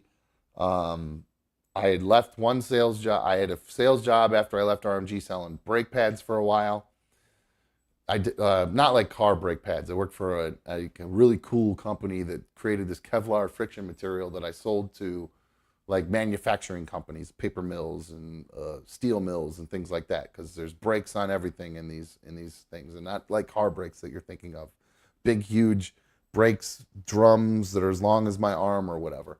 So I did that for a while. Then I left that to go do work for a software company doing what I thought was sales, but really it was more just collections, trying to get people to resubscribe their Autodesk subscription, which is like AutoCAD and Revit, which are like architecture and design software. Paid well, but it was the worst job in the world. It was so boring. I was stuck in a cube, making like so many phone calls every day. It was horrible. I hated it. So I left that, and then I went to, I don't even know what I did for a little bit there. I milled around kind of doing, I don't even know what I did for a little bit there. Maybe nothing until I found this sales job with my buddy who was a manager. So I got this job, and I pretty much had the job already. I mean, this dude he was the guy that was the boss. The guy in charge of hiring was my buddy. He was one of my good friends. So he goes, all right, look, we're going to go in this room. It's going to be me and you, and there's going to be this other guy in there. And I'm going to tell you right now, you are not going to like this other guy, and this other guy is probably not going to like you. Now, I need you to just control your temper and just be chill. Deal with all his really stupid, irritating questions that really have nothing to do with the job that you have coming your way. Just sit there quietly and just kind of nod and answer his questions as just as easily as you can. And sure enough, this guy came in. I could tell immediately he didn't like me. First off, because I was friends with the manager, and he knew I was really going to get the job no matter what. And this interview that he was doing was just to appease him, but he didn't care, and he needed to put his stamp of approval on whatever. So he comes in, and my buddy kind of starts leading the meeting, and this other guy just immediately hijacks the meeting and starts taking over. And he starts asking me all these crazy, like not crazy questions, but just kind of like bizarre questions like that aren't like, what do you believe you bring to the table here? Things kind of like where you talk about your work experience and how your past work experience might be adaptable to help you be successful in your new endeavor. No, this was questions like, what's your favorite animal? All right. I knew where he was going with this. You know, he didn't want me to say something like a hamster or something cute like a Shorkie, a Shih Tzu, that's a cat, like a little buff cat. He didn't want me to say that. Obviously, I'm going into a sales job, so he wants me to say something like a tiger or a lion or a shark, something that's aggressive and that will be going out for the kill, always be closing, that kind of thing's pretty freaking obvious, dude. And he thought he was so psychologically advanced that he was really gonna get me with these questions. And you know, I've kind of been through a lot of interviews, so I've had so many job interviews, I've been asked all these questions. Almost all those kind of questions I've been asked, in different modified versions of those. So then he goes on to, what's your favorite color? Well, my actual favorite color is orange. I love orange because I love tigers. Because I grew up, I was a tiger when I in high school and stuff. So I love tigers and I love the color orange. My favorite color. But that's not like a power color. So he obviously, there's one answer, red. It's the only answer if you're going into sales. Red, power. That's what I'm a power guy, red. This guy's wearing a bright ass fucking red tie. What other answer am I going to give you, dude? Red. Come on. Then he asked me what my favorite bird was, because the favorite animal question wasn't enough, and he thought he was going to trip me up with my favorite bird. Like I was going to say a parakeet or something. So, of course, I said a falcon, because falcons go get stuff. They're trainable. Like, this guy is such a dipshit. Then he goes on to do this thing with me where he does this kind of card game thing where he's like, I can't remember exactly how he did it, if he was doing it with a deck of cards, if it was virtually and we were doing it, but in the middle of it, I picked up exactly what he was doing. I'd never had this done to me before, but immediately I was able to pick up what they were doing with this thing with these cards. And I recognized that while we were doing it, he screwed up his end of the test. And I looked at my buddy who's just sitting there watching this whole thing with his feet up, smiling, waiting for me to erupt, essentially, to see if I'm going to, because that was my buddy's only little test. Can Dumb deal with the dipshits of this job and not lose his temper? And so this was my test, basically, from my buddy. And he's just sitting there with his fucking feet up, arms crossed, smiling. And because I've just figured out, and he also realizes that the dude has screwed up this little card test that he's doing. And so I just have to kind of roll with it through his screw up to the point where I basically just say I'm wrong to appease this guy, to make him feel like he's a little bit superior to me, for him to be able to give me the stamp of approval. So I just kind of rolled with it and let it go. And ended up getting the job, and also another crazy job. Didn't love that job that much, to be honest with you, because I just realized I hated sales once I started doing that, because I don't like bothering people. And that's all sales is. It's just bothering people all day long, interrupting their day of work with something else. And I understand it's a necessary evil for this world, but I just realized it's not for me. I have no interest in making 50 to 100 phone calls a day, asking people, interrupting them at work to try to do my work. Ugh, it was awful. When it worked, it was so fucking rewarding. I mean, it really was great when you were able to get through those cold calls and make that shit happen. It was a thrill and a rush. But man, was it fucking boring. God, was it so boring leading up to that. So, yeah, that was it for me. That was enough sales stuff for me. And also, while I had that job, I realized I needed to stop doing that job because at one point my friend took me, we left and we did a little bit of partying during the middle of the day. And then went to the gun range and shot some guns. So not something I recommend doing. Number one, well, the first half of it I love doing. That was a lot of fun, but I don't recommend doing it, especially now with all that fentanyl shit. But the second half of it, shooting guns, man, that shit sucks. God, I hate it. I hate shooting guns. It's so fucking loud. It hurts your hand and your wrist. Oh, I hate it so much. I don't understand. That's one of the things I don't understand about you gun people. There's just nothing fun about the gun. It's not fun at all. And even if you're holding like a long gun, it kicks you in the freaking shoulder. That shit sucks. It's not fun.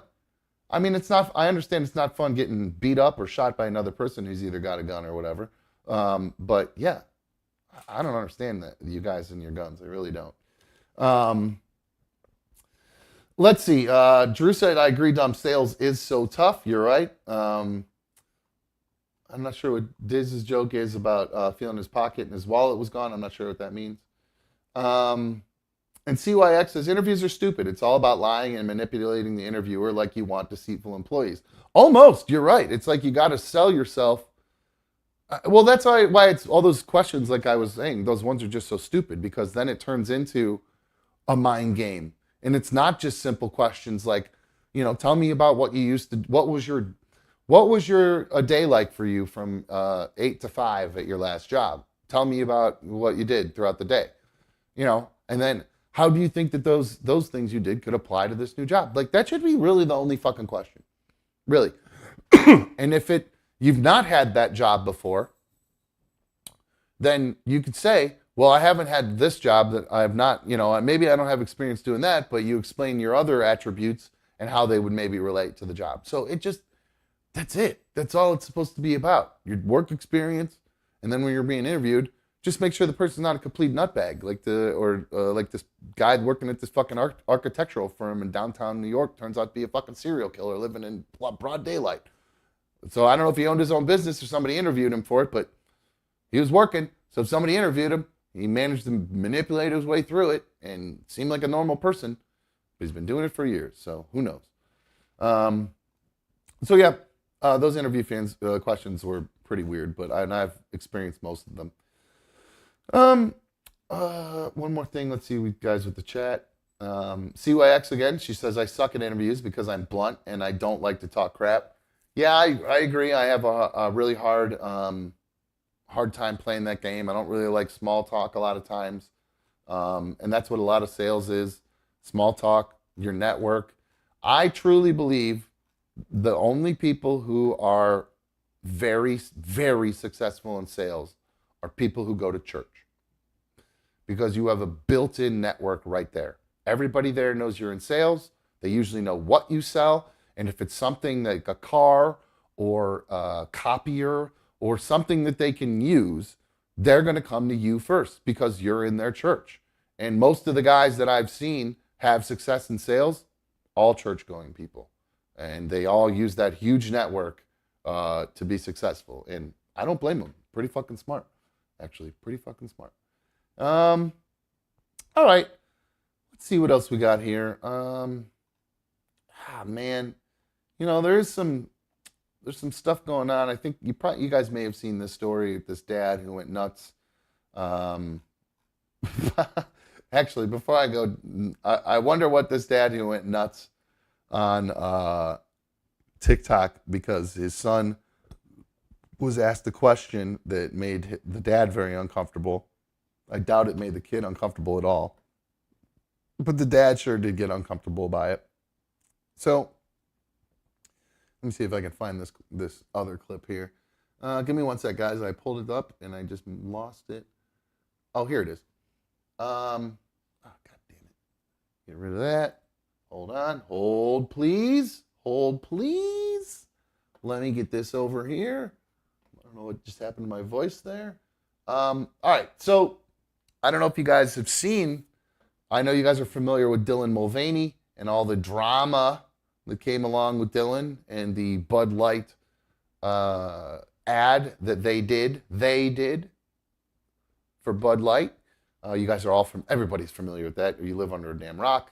Bud Light sales plummeted, stock, all that stuff. It's all gone down because of people who don't like trans people for whatever reason, and trans person being on their beer can because their beer that's already pretty cheap and doesn't actually taste that bad if you want a basic normal like beer. Wow, who gives a shit what's on it? Who gives a shit? God, it's so dumb. Here's another thing that I don't understand. Now, apparently there are women who are outraged, uproar. It's an uproar about this because now there are makeup companies who are promoting their makeup by having male models put on the makeup.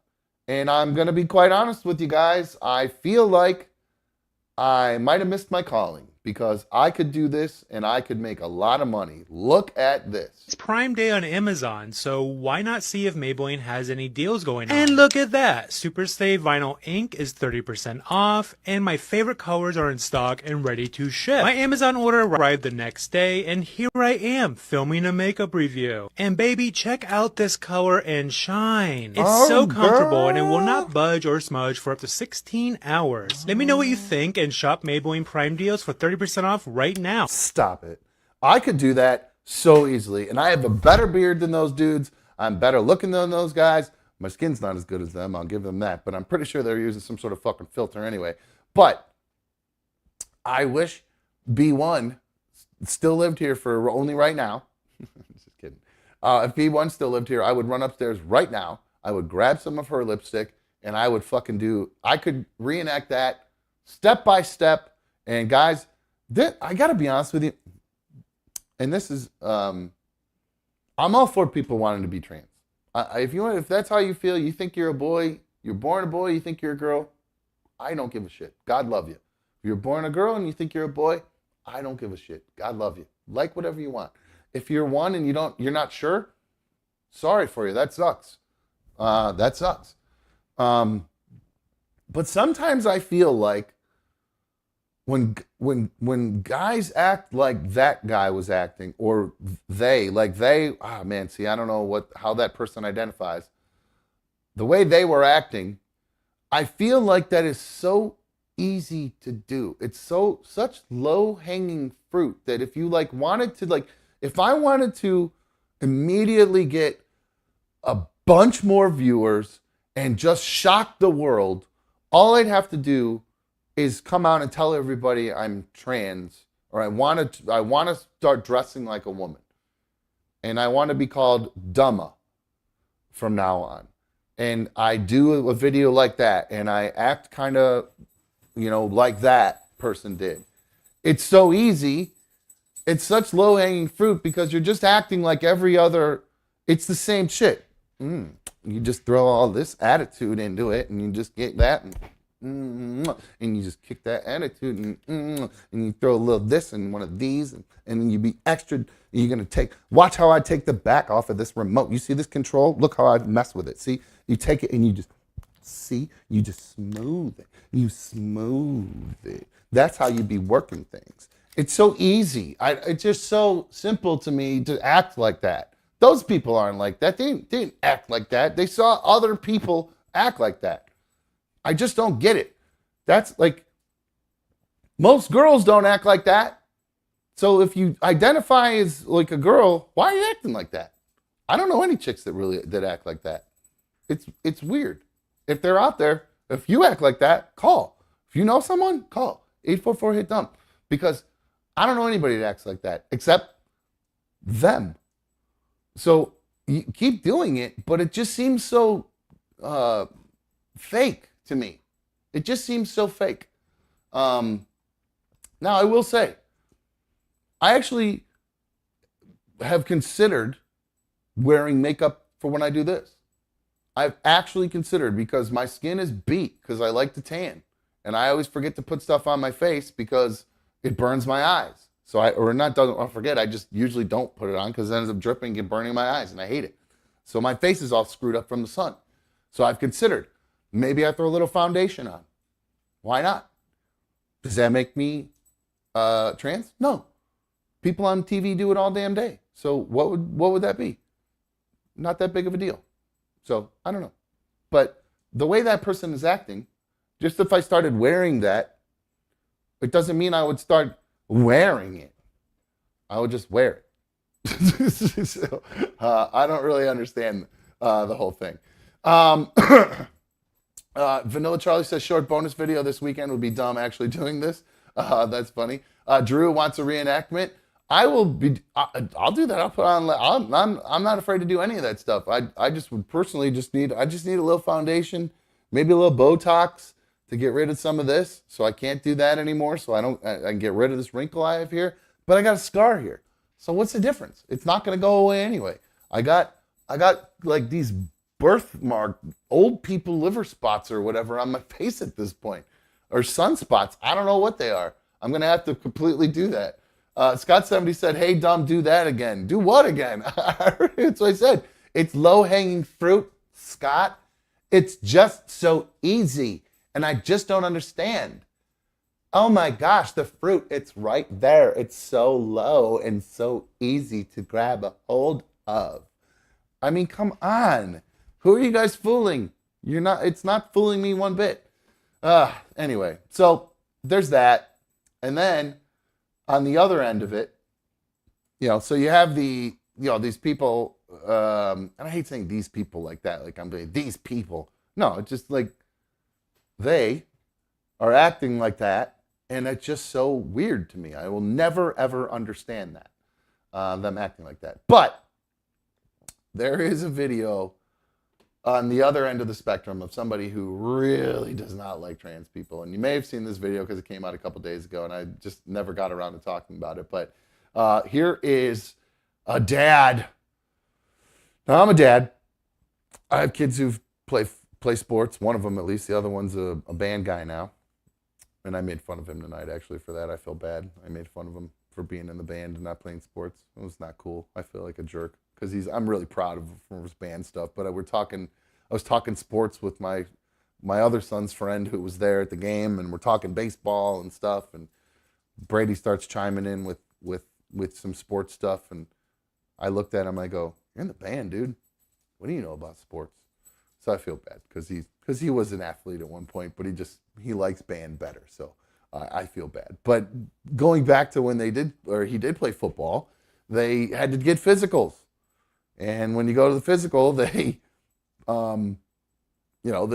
ask you questions, and apparently they're asking a new question when you go get a physical, and I gotta be honest with you. Well, I'll let this dad tell his story, and we'll go from there. I'm literally on fire right now.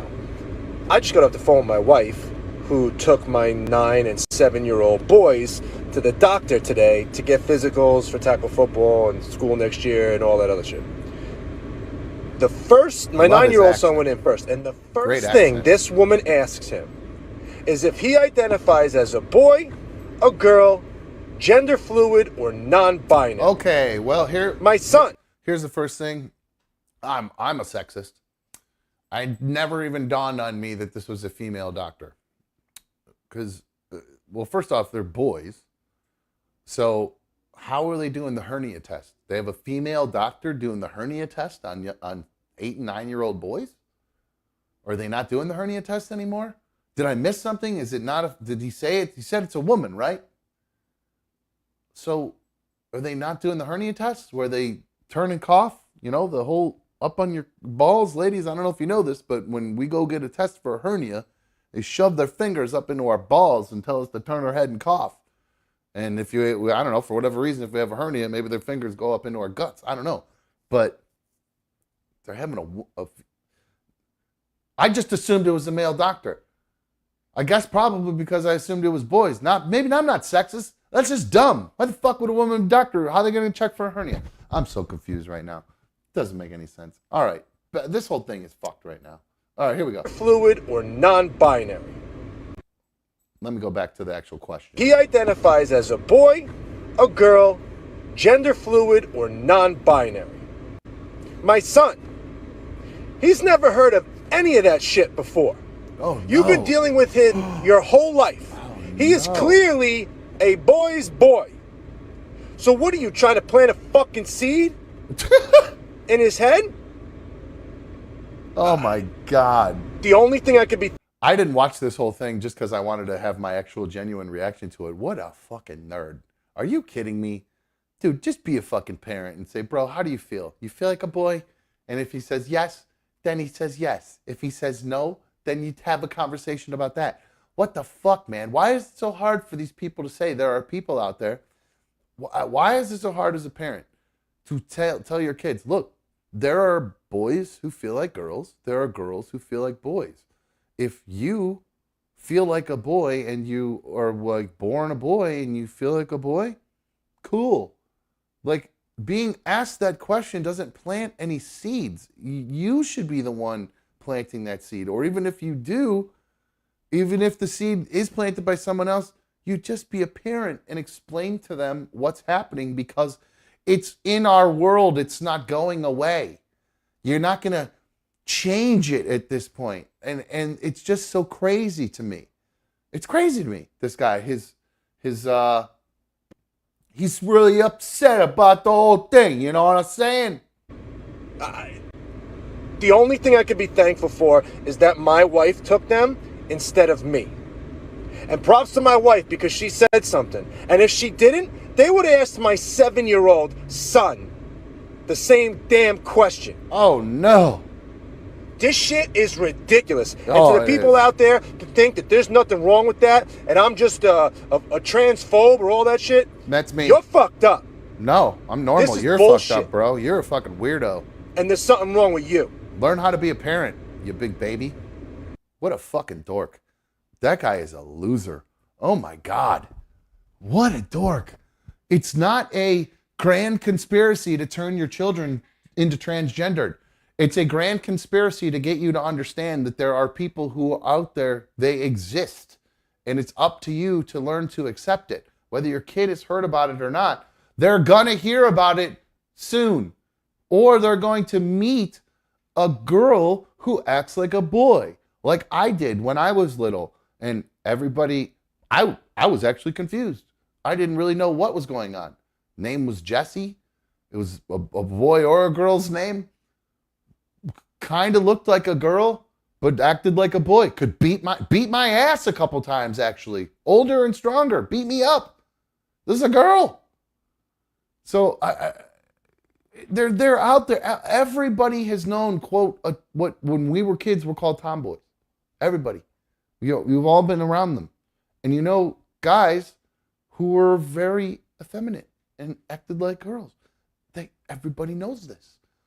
So why do they pretend like it's something new just because it's actually being addressed in real life now, in the real world, and we're not pretending that it doesn't exist?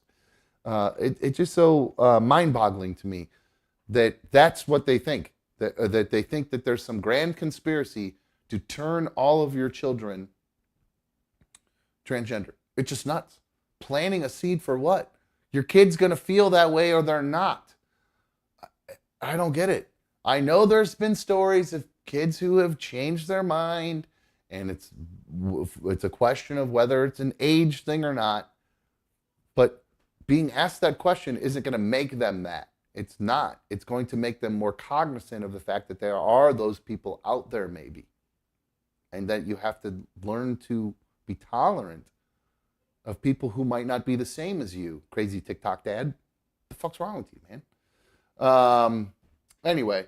Oh wow, another superfan donation in there. Oh, Blue Wolverine, I actually saw this earlier. I was saving this toward the end of the show, but I appreciate you throwing in a donation. By the way, a lot of nice donations in there, guys, tonight. I really appreciate it. Thank you so much for the superfan donations. They really do. I mean, outside of the memberships, that's, seriously the best way to get to support the show too. Those really help me so much. Vanilla Charlie said, did you see the tasting video I sent you? No, I have not seen that. Herman apparently agrees with the TikTok dad. The seed is planted. Your kids are fucked. They got to them before you did. But that's part of being a parent. Like, if your kid finds cigarettes with another kid, wouldn't you have wanted to tell them that cigarettes exist and to avoid them because they're dangerous? And I'm not saying transgender people are dangerous. That was a bad analogy. Say that the transgender people exist, and you have to understand that they are that, and it just doesn't mean you are because they exist. They're out there, Herman. So I don't really understand it. I don't really get it. Amanda says she can't deal with the pronouns. I'm over it. It was driving me crazy for a while, but I'm just dealing with the they. You know what made me change my mind about it? Dogs. Because of Darla. Darla, most people see Darla when she has no collar on or anything, and they think she's a boy. They think she's a boy. They say, what's his name? It fucking drives me crazy. When they say, why is the goddamn stream get wonky? Damn it, this is a new problem I have to figure out. Anyway, I say, because I hate when they say, what's his name? Now, I had a lady say one time, what's their name? That sold it for me, because I didn't like hearing what's his name, because Darla's not a he. Darla's a beautiful, sweet little baby girl. That's why she has a pink collar on. Just happened at the baseball game tonight. Some dipshit lady walked by and she goes, oh, isn't he cute? I wanted to wring her neck. No, they or she is beautiful because of her beautiful pink diamond-studded collar. You doo-head. What kind of boy dog would wear that? They would. I guess. But Blue Wolverine's super fan donation in there has a fantastic comment. The stream is being weird, guys. I don't know what is going on. It's buffer. It's telling me error. YouTube is not receiving enough video to maintain smooth streaming. So it's going to cause you guys to get buffering. I don't know why it does this. I really don't. So let me try to change something and see if it does something here. If I switch a video, let me just play this last video I played here again real quick, just to see if I'm literally on fire right now. I just got off the phone with my wife, who took my 9. Now, see, that's weird. Okay, so now I've noticed what it is when when it's on just me and all this stuff is going, and I'm just talking here by myself for a minute, it's not picking up enough. It says it's not getting enough video. I'm not giving them enough video. Are you fucking kidding me? I've never been not enough for anybody. I'm too much for fucking everyone. What are you talking about, vMix and YouTube? Get the fuck out of here. I'm sending mad vibes. I'm sending mad video out. I don't know what they're talking about. Anyway. All right, guys, so we're going to wrap things up here in a sec. It's getting late. And I got to work tomorrow. I got an event tomorrow at like a school. Now it's being all weird again. I don't know. Anyway. So I'm going to try to wrap things up here in a sec. The best thing to do, or this great idea that I see that Blue Wolverine has, and I actually was considering doing this. I just don't know if I'll have time to do it, but I'm going to try to get it set up. I definitely want Hannah and Tessa to go head-to-head and talk some shit. I want WWE-style wrestling promos from these two. So if you guys end up, I haven't seen them in the chat. I would love to see them down there. If you're watching Hannah and Tessa, if you're watching on a replay, record some video of you hyping yourself up and talking how much you're going to either beat me or beat the other girl. Because remember, you guys are in this to beat me, not each other. If you happen to beat each other, that's a really nice bonus. But in the end, the goal is to beat Dumb. 20 tacos in 21 minutes. Can you ladies do it? So I would love to have some hype videos from you guys. All you got to do is record them on your phone, upload or send them via email to me, or send me a link and I'll download them from there. And that would be a lot of fun. I'd love to play those on Monday leading up to Wednesday. And if Austin, you think you can take down the King, bring it on. Send me a video too, buddy. Let's have you send one in. If you think you're going to beat me on Tuesday. What was my time? 18-17, I believe, or 17-18. I can't remember. One of those two for Mikey's McDonald's Challenge, which Austin is going to be doing on Tuesday. And Hannah and Tessa will be doing the Taco Challenge on Wednesday. So, guys, thanks again to everyone in the chat. I really appreciate all of you guys being here this evening. Baypack is saying, can you fix your stream? I don't know what's going on with it. It keeps cutting in and out. This is a new problem I've just started happening yesterday and now today. It's a new one for me. I'm not really sure what's going on. I apologize, guys. This is a new one. My internet is nice and strong. It's something with my software where it starts flickering and saying that there's something wrong with the stream. So I don't know what's going on. Something is eating up your bandwidth. Oh, Brady's upstairs. Brady's upstairs stealing my bandwidth. He's up there playing Call of Duty or Fortnite, I bet. That's what it is. I didn't even think about that. It's never been a problem in the past. In fact, I've had both of them up there streaming, playing games, streaming, not streaming, but playing online, multiplayer, Fortnite. And I was down here doing the show and never had any problems with it. So I don't think it's my internet. I don't think it's the bandwidth. It's something, it's a weird It's a weird notification that I don't even understand. In fact, you know what? I'm going to copy that and paste it and try to find out why that's doing that. So, guys, thank you so much for hanging out on a Friday night with me. I know it's late, so seriously, thank you so much for kicking it with me. If you guys have now, if you've not hit the like button on today's video, please take a second to hit the like button for me.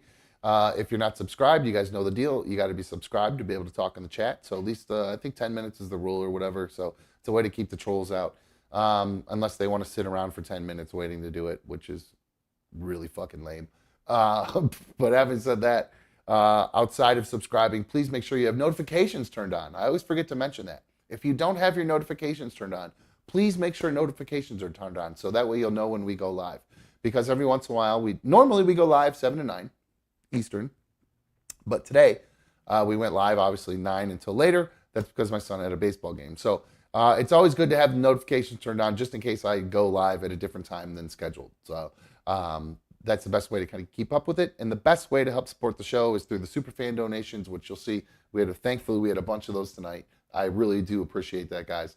And then, of course, by joining the League of Dummies and becoming an official member of the League of Dummies by hitting that join button. It's $1.99 a month, and like I said, it's a great way to help support your old pal Dumb and Another Dumb Show and keep us rolling for a long time coming. So that's going to wrap things up. Ooh, I just spit everywhere. That's going to wrap things up for us tonight. Hey, if you've been participating in a happy hour, don't go anywhere. You know the rules. Stay home, stay chill, stay at your house. Even if it's lavender, they're cracking down on that shit, so be careful. So we're going to wrap things up for us tonight. Thanks again to all of you guys for streaming on my tube tonight. I am out of here. See ya.